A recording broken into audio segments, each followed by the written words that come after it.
How's everyone doing? Welcome back to On the Ball, and welcome back to some more content for you guys. And what we're going to be looking at today is the winners of the Ballon d'Or. So we'll be looking at the main trophy, the Ballon d'Or, the Kopa Trophy, which is the Young Player of the Year, and also the Yashin Award, which is the best goalkeeper.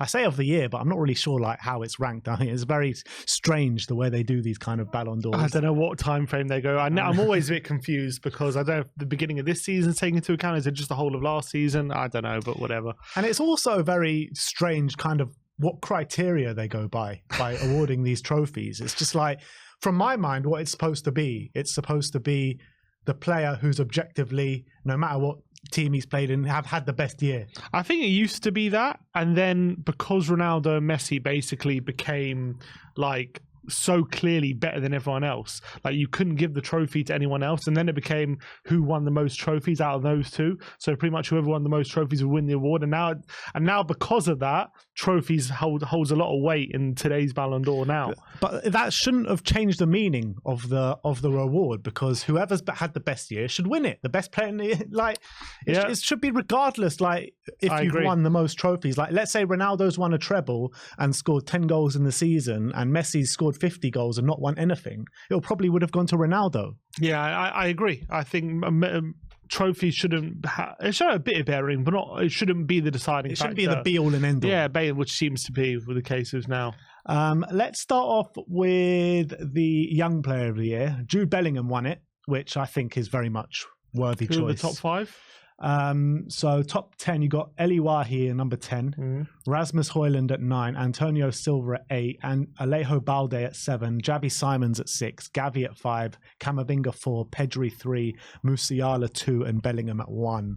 And Bellingham was talking about it, and he was talking about how close he is with Musiala, and they're literally like best mates, and they've like spent a lot of time together as well, and they're like literally 1 and 2 in the Young Player of the Year. If only Musiala didn't choose Germany, what a midfielder would have. But yeah, I think it's fair enough. I think an amazing year for Dortmund. I don't know if his Real Madrid time at all counts, but obviously he's made an unbelievable start to life for Real Madrid. He had a pretty good World Cup for England as well last season, in the Winter World Cup. He's becoming a phenomenon, isn't he? I mean, I can't think of any player, apart from maybe Ronaldo himself, Cristiano, or R9, who've literally come into Madrid and made an impact like he has. It's unbelievable. Maybe Bale. Bale's also a shout, but I think he's made more of an impact than Bale in the early stages. You got to remember, in Bale's first season, do you not remember that goal on the outside he scored against Barcelona to help them win the cup? Yeah, but he didn't have a start like Bellingham's had, the first few games, like first few months. I think he was also coming into a better team by Gareth Bale, with Ronaldo there, and Ronaldo was in his pomp at that time. Bellingham has kind of been like the saviour of Real Madrid. Benzema's gone, most of the Galacticos have gone. It's mad how many goals he scored. Yeah. You wouldn't he wasn't that much, he was a goal scorer, but no one thought he was going to have this kind of output. It's absolutely crazy. I got no problem. I think Musiala also has a shout because he scored the winning goal that won Bayern the league, didn't he? On the last day, he had a phenomenal year. So also brilliant. Yeah, I think I'm happy with those as the top two, and I think Pedri as well is a worthy for third choice, because I think he's been brilliant. What's the criteria for young players? Does Saka not qualify? I'm not too sure, to be honest. It doesn't. Is that under 21? So Saka should qualify, shouldn't he? It's under 21s, yeah. Because Saka's 21, isn't he? Saka, is he 21 still? It depends when he was 21. I don't know. Yeah, I don't know. If he was 21, because Saka's 22 at the moment. September. He just turned 22 then. So surely he was still... I don't know how it works. I just would have thought he would have qualified for it. He's not in the top 10. Yeah, which if he did qualify, it's a bit crazy that he's on the top 10. Yeah, I think he's in the top 20 or top 25 in the actual award, the Ballon d'Or, which I don't know, maybe that has something to do with it. Because I don't think I've seen any of these players actually in the normal Ballon d'Or award. Right. So maybe you can only be in one. No, I don't think so. I don't think that's the case. Maybe. I don't think so, though. I haven't seen any of these players that are actually in the actual award. So maybe it is. Anyway, that's the Young Player of the Year, which we're quite happy about. The goalkeeper, won by Emi Martinez. Second was Ederson, then Yassine Bounou, then Thibaut Courtois, Ter Stegen, Andre Onana, Livakovic, Ramsdale, Maignan, and Bryce Samba. Ramsdale gets in the top 10. Why? Because they finished second. But he didn't even play in the World Cup. Yeah. Onana, I think, obviously they got to the final of the Champions League. He was brilliant, and they won. Did they win Serie A? No, they didn't win Serie A, but they got to the Champions League final. Champions League final. He didn't he leave the World Cup early, didn't he? Yeah, he did because he got in a fight. So, I don't know if it takes his United. I don't think it does, to be honest. We can't. He wouldn't be in the top 10 if it did, surely. But it was weird because Martinez wins it, but Bunu was ahead of him in the Ballon d'Or ranking. So I don't understand how that works. Yeah, it's very strange. It's very strange. I mean, Emi Martinez, he had a great World Cup. He had some really good moments in the World Cup. But has he been the best goalkeeper throughout the last year? No. I mean, he's been good for Villa, but he hasn't been like Where's that Alisson great. In this ranking? Alisson should I don't think it was the best year for Alisson, but I still think but he's been better. He's been better than Ramsdale. Yeah, he's been better than some other of these goalkeepers. Livakovic got it for his World Cup. Yeah, he was great in the World Cup. It just doesn't. Bunu had a great World Cup and he won Europa League, so you got to give him a bit of credit. No, Yassin Bunu, I think he deserves to be there, and his penalty shootouts have been a key standout, not just for Morocco but for Sevilla as well. So I accept him being there. And I think Thibaut Courtois has had a good year. Ter Stegen's had a good year. Ederson's Courtois was year. more last year, I thought. Last year was exceptional. I think he probably won it last year, didn't he? I mean, the year that's just been, I don't know. Was he that great? I know he got a big injury, didn't he? But again, that was this season. He had a good year, but I don't think it was. Fourth. What? I mean, Belgium crashed out the World Cup. They were terrible.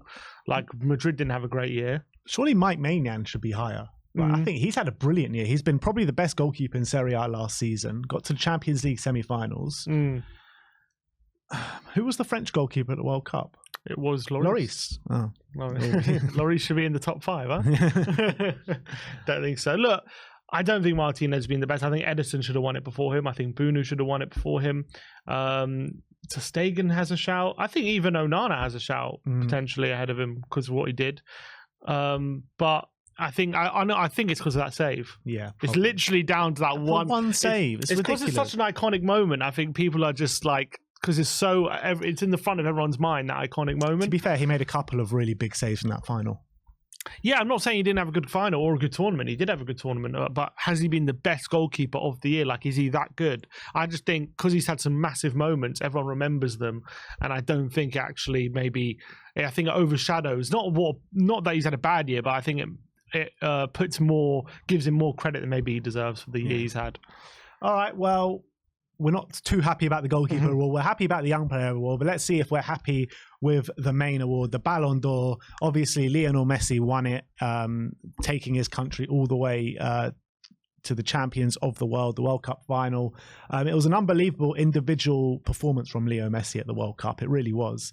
And you're talking about the best player that's probably graced this sport. No doubt about it.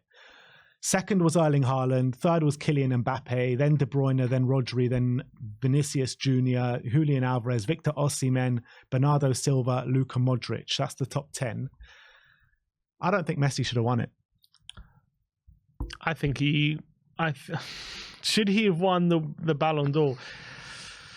I think he should have. Why? Because he was the best player in Ligue 1, I think, last season. 16 goals, 16 assists. He absolutely smashed out whenever he played. And he was player of the tournament at the World Cup. He was unbelievable. And they won the World Cup. And he had an incredible tournament. Every game, he was pretty much man of the match. He was amazing. He was amazing the whole tournament.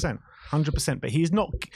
Him winning this Ballon d'Or does not take his season for PSG into account whatsoever. That has nothing to do with this Ballon d'Or. But it also plays a part. I thought he was the best player in Ligue 1 last season. Yeah, fine. But, I mean, it's not like he's playing for PSG first and foremost. Him and Kylian Mbappe, I think Mbappe was up there as well. Probably got more goal returns than Messi last year. I don't know the actual numbers, so someone can correct me on that. But I don't think you can take it away. I think it's unfair to take it away from Erling Haaland this year. He's broken the Premier League record. The amount of goals he scored this year is unprecedented. What was it, 36 in the Premier League this year? He helped Man City massively to win the treble. Top goal scorer in the Champions League last year. Whilst winning it, Premier League, FA Cup, Champions League. He wasn't in the World Cup, so you can't really take that into account. And if you take that in isolation, Messi's World Cup in isolation, I think the treble's more impressive. Those are all great records, and you're absolutely right. He's had an exceptional year, but he hasn't been as good as Messi. He just hasn't played as well as Messi. He just hasn't. He's done better than Messi this season. There is Messi has done it in much fewer games. No. He scored more goals. I grant you. He's maybe had a few more tap-ins. He hasn't played. A few more. Yeah, he hasn't played as well as he hasn't played as well as Messi. Messi is involved in every facet of the game. He's a playmaker. He's a goal scorer. He dribbles. He does everything. In 7 games. And we know that. Sorry? In 7 games. And also in the whole of Ligue 1. Oh, don't give me that Ligue 1 What do you mean? stuff. So whatever happens in Ligue 1, it doesn't count, basically. When has anyone ever won a Ballon d'Or on the back of their Ligue 1? And a World Cup. Obviously, Ligue 1 by itself. The World Cup is the only thing that's getting him with there. his Ligue 1. You have to give both. If he didn't play at all in Ligue 1, I don't think he wins the Ballon d'Or. If he would have done. No, I don't think he would have. I don't think he would have. If he takes on the World Cup, if he takes Argentina by himself to the World Cup final and wins it, and he played for Inter Miami, he'd be winning it. And it depends how well he played for Inter Miami. It doesn't matter. Like he's playing in the MLS. He has to back it up. He's playing in the MLS. He has to back it up with good league form. You know, he wasn't even nominated last year because he didn't have a great season in Ligue 1, and he wasn't even nominated. But this season, he had a fantastic year domestically, and he won the World Cup. He was brilliant, and I think he was genuinely. We're talking about purely player performance, right? We're talking about how they performed on the pitch. I think he performed. I'm not talking about how many goals he scored. I'm not talking about that. I'm talking about how they played on the pitch. I think he played better than Haaland. I think he had a better year than Haaland in terms of how impactful he was on games, how amazing he was on the pitch, what he does. Haaland's a brilliant finisher. He scored some brilliant goals. He scored lots of goals. Don't get me wrong, but he didn't play better than Messi. He scored more goals than Messi. He didn't play better than Messi. I think Messi had the best year. I think he was phenomenal. Phenomenal in the league and phenomenal with the World Cup. The situation is, like with these two clubs, with PSG, with Manchester City. Man City have been dying to win the Champions League for so many years now, fallen short at so many different hurdles. Erling Haaland has come in and he's top goal scorer in the Champions League, helped them win the Champions League, broken records time and time again this season. If PSG did not have Messi, they still would have won the French league easily. If Man City didn't have Haaland, you can't tell me that they would have definitely won the Champions League and definitely won the treble. There's no guarantees, and also PSG didn't win the league, but the season before Messi came. Am I right in saying that? 1 year in 10. Okay, so I'm saying they didn't. That's a fact. So but Man City had never won the Champions League before. Okay, but there's no guarantee they wouldn't have. There's no. I know. Look, he's done brilliantly. I'm not discounting what Haaland's done, and he's finished second, and he's really unlucky.